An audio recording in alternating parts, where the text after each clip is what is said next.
হঠাৎ করে অফিসে ছুটি কাটানোর সুযোগ পেলে সেই সুযোগ কেই বা হাতছাড়া করতে চায়। শীতের সন্ধ্যাবেলায় বাড়িতে বসে বসে সেই ব্ল্যাক কফিতে চুমুকটা দিচ্ছিলাম, আর সেই সময় অফিস থেকে ফোন এলো যে আজ থেকে নাইট শিফট বন্ধ হয়ে থাকবে। তাই এই সুযোগে আমিও রেডি হয়ে বেরিয়ে পড়লাম ঘুরতে যাওয়ার জন্য। যতই ঠান্ডা পড়ুক না কেন, ঘোড়ার কথা উঠলে আমি এক পাও পিছু হয় না। প্রথমে এই রাস্তার ধারে একটা ছোট্ট ক্যাফেতে গিয়ে চলে গেলাম, কারণ এই শীতের সন্ধ্যাবেলায় একটু মুখরোচক জিনিসের জন্য মনটা পুরো আনচান করে।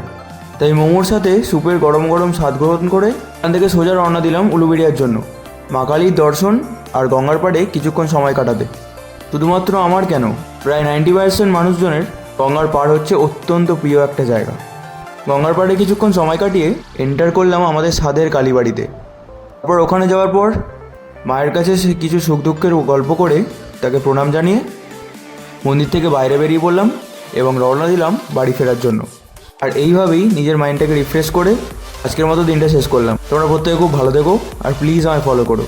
হরে কৃষ্ণা।